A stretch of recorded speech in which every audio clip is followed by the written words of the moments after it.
I've dealt with stubborn neighbors' land disputes and local politics before, but nothing, and I mean nothing, prepared me for the morning. I stepped out onto my porch, half awake and holding my coffee, only to find three mammoth bulldozers squatting across my only driveway like they'd just claimed the land for a new nation. You want to talk about a wake-up call? Forget roosters. Try a construction crew firing up diesel engines at 7 a.m. all because of an HOA that apparently thought intimidation was a new form of neighborly outreach. Let me back up a sec. I'm a fourth-generation landowner out here in Northfield County, Texas, born and raised with red dirt under my nails and stories of my granddad roping cattle running through my veins. My family's got a chunk of land that most folks only dream about, over 4,000 acres. A patchwork of hayfields, hardwood forest creeks, cows, and a few spots we lease out to some local businesses. Our main homestead sits up on a little hill, white clapboard wraparound porch, looks out over the valley, and most importantly, the one single paved driveway that snakes out to the main road. That drive's been there since 1938, laid down by my great-grandfather, when this was all just pasture and promise. Now things change. Suburban sprawl started creeping in about 15 years ago, creeping like crabgrass. Developers bought up the land south of us, bulldozed the pastures, threw up a bunch of identical houses behind fake stone walls, and started calling it Clearwater Estates. And wouldn't you know it, they brought in an HOA. Oh, not just any HOA, but the kind that gives HOAs a bad name. At first, I barely noticed them busy with their newsletters and lawn rules, sending out little flyers about mailbox colors and the proper height for shrubs. But last year, they went and voted in a new president, a guy named Gerald Monroe Corporate, as they come with shiny loafers and that big city energy you just can't fake. Gerald hadn't even been there 2 months when he called me up about easement rights wanted to beautify the neighborhood approach. What he really meant was, he wanted to chop down my old pecan trees, lining the drive, and reroute my gravel road so Clearwater could have a prettier entrance sign for their residents to drive past and feel fancy. I told him as politely as I could manage that my family's land wasn't for decorating someone else's suburb. And you know what happened next? The letters started coming. Your barn is a visual nuisance. Your tractors are unsightly from the subdivision.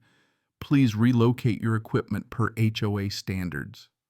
I reminded them repeatedly that I wasn't part of Clearwater Estates, never had been, never would be. The very ground their home sat on used to be our cattle pasture, and the only reason they had a view at all was because of that pasture.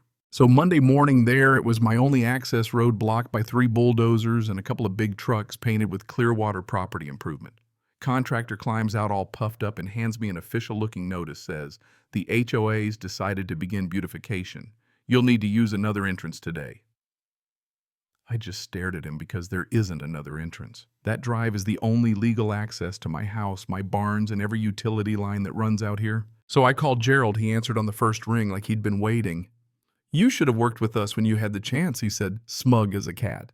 "This is just the new direction for the neighborhood. You're on our border now. Things change. I could have gone off." Instead, I said nothing, just hung up and made another call, this time to the county clerk's office. See, Gerald didn't realize that when my grandfather passed, he didn't just leave me the farm.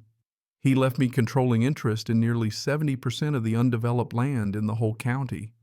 I own a few LLCs, 2 commercial real estate equipment leasing, and a contract with the county for rural infrastructure maintenance.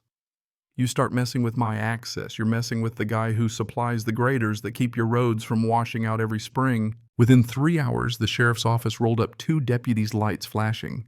They gave those construction crews 10 minutes to move the bulldozers or face having them impounded.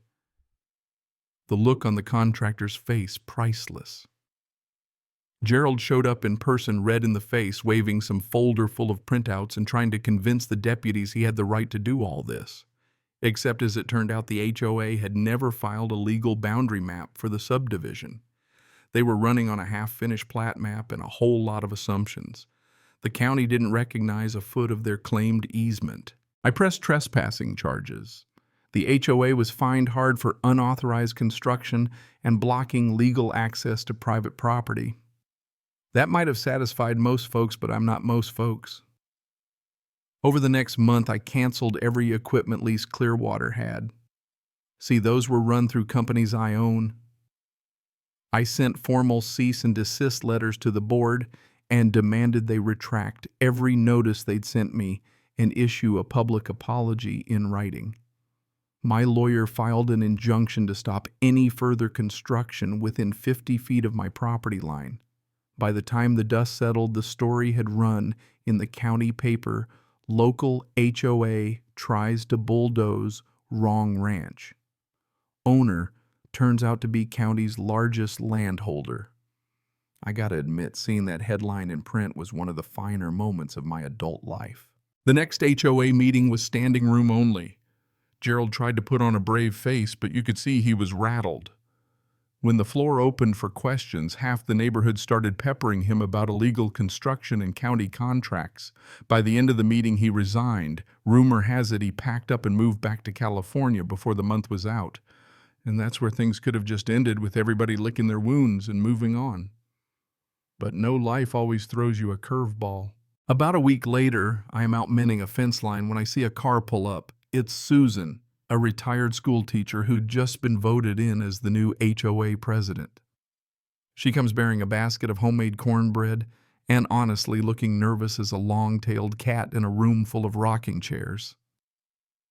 "I don't know what Gerald was thinking," she said. "All we really want is to get along. Is there any way we can put this behind us?" I could have given her the third degree, but something about her felt genuine. I handed her a jar of our farm honey, told her, "As long as nobody parks another bulldozer in my driveway, I think we'll do just fine." Now, folks around here still talk about the time Clearwater Estates tried to bulldoze their way through tradition and lost. Some say I was too harsh. Others say I didn't go far enough. Me, I figure boundaries are only as strong as the people willing to defend them, and every now and then you've got to remind the world that respect goes both ways. But here's the thing, maybe you've dealt with overreaching HOAs, or maybe you've been on the other side thinking you're just trying to keep the peace and property values up. So what do you think? Was I right to stand my ground, or should I have let the neighborhood have their pretty entrance? Drop your thoughts below, because this one's bound to spark a debate about property power and where a community's real backbone comes from.